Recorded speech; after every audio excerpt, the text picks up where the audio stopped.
So it's no secret the border is an absolute disaster. Our nation is being overrun with criminals, and Team Biden's response is to let those criminals go.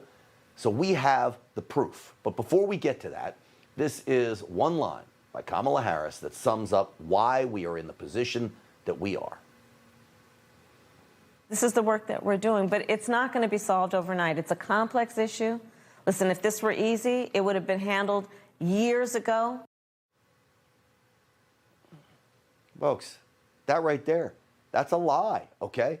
President Trump did handle it. The situation was improving. It wasn't perfect, I get that, but it was certainly improving.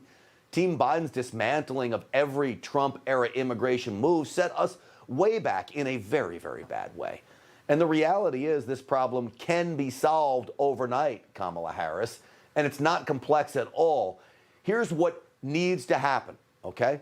Finish border wall construction. Reinstate President Trump's remain in Mexico policies. If you're caught crossing the border, well then, you're immediately returned back to Mexican authorities, not simply given a welcome home bag and a bus ticket to the city of your choice.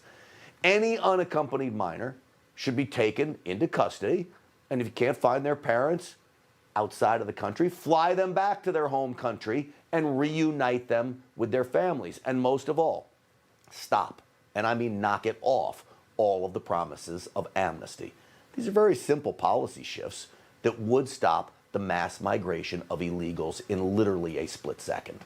Well, one of the reasons that drug dealers and sex traffickers are coming to America is because they can know they'll stay here, right?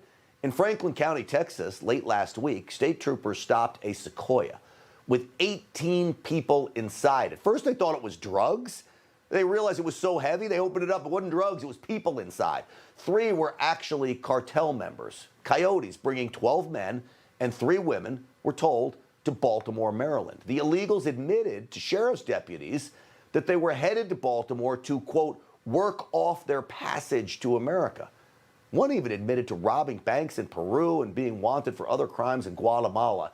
And what does the Department of Homeland Security do? What's their response when sheriff's deputies wanted to turn them over to the feds? How about let them go, even after they just admitted they'll be working for the cartels? Well, we would never have heard about this story if it wasn't for Republican Congressman from Texas, Pat Fallon, tipping us off to it. Franklin County is in his district, and he wrote this letter to Department of Homeland Secretary Mayorkas, spelling out the case and pleading with the Department of Homeland Security. I urge you to immediately revise the policies of catch and release that are threatening our communities. I want to welcome to the program Congressman Pat Fallon. Congressman, great to have you on the show. Grant, thanks for having me. I appreciate it.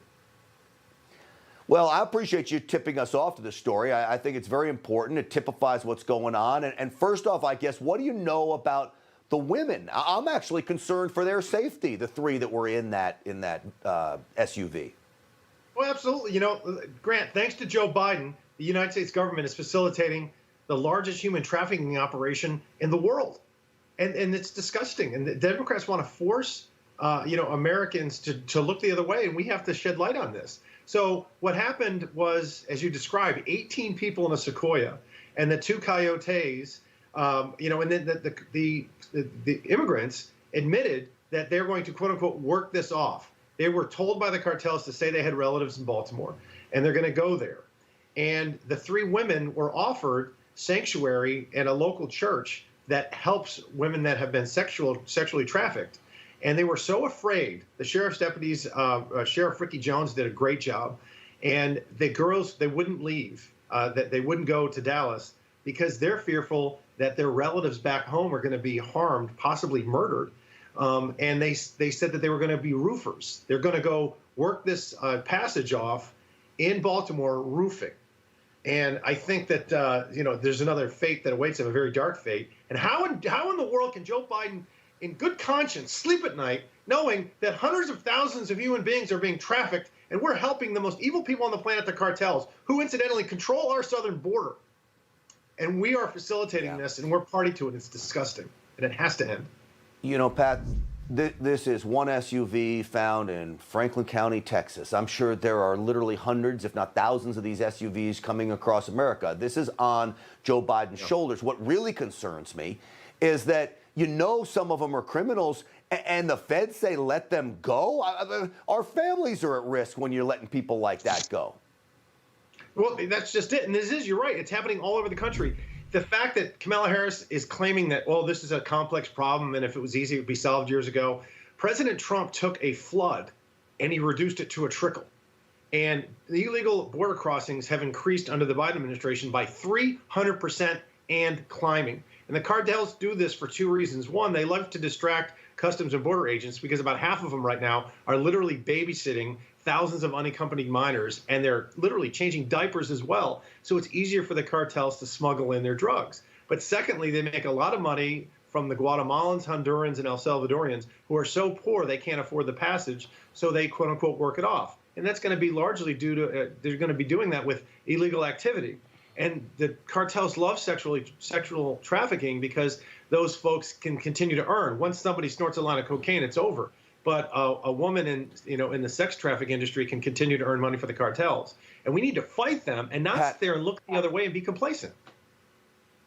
Real quick, what can you do about getting the Biden administration, if anything, to at least keep people in custody that admit to robbing banks in Peru and Guatemala, which is what one of these gentlemen, call him a gentleman, which is one of these criminals admitted to? No, it's a scumbag. That's who they are. Let's call a spade a spade. He's an absolute scumbag. And they're the most evil people on the planet. We need to put pressure on the Biden administration. The only way to do it is folks like yourself and the other people in the media that are actually committed to the truth. Because what the Biden administration is doing, if migrants get caught on the border, they're flying them to any city that they're told that they quote unquote have relatives. And that's what the cartels are doing, is they're saying, oh, you, Grant, you'd say that you're from Philadelphia or you have relatives up there, and we're going to fly you. And if we don't put the pressure on, because what's going to end up happening, the situation down there, the Biden border crisis is so bad that they're going to probably end up having to reinstitute at least some of Trump's policies. They'll call it something different. They have to. Like the media called them cages, and now they're holding facilities, that kind of thing. But the bottom line is we have to do something, or it's absolute chaos. Well, look, I appreciate you bringing these stories to our attention because, once we get them out there, I think the outrage is starting to build even from those on the left. And so we appreciate the work you're doing, Pat Fallon. Thank you, as always, for coming on the program. Grant STINCHFIELD, you're a great American. God bless. Oh, well, God bless you, sir. Thank you. Hey, I'm Rob Finnerty. Thanks for watching. If you enjoyed this video, please join the conversation in the comments below. Don't forget to subscribe, too. Hit the bell icon to be alerted to breaking news. And remember, there's a whole lot more on Newsmax TV, America's fastest growing cable news network. Newsmax TV, where real news for real people.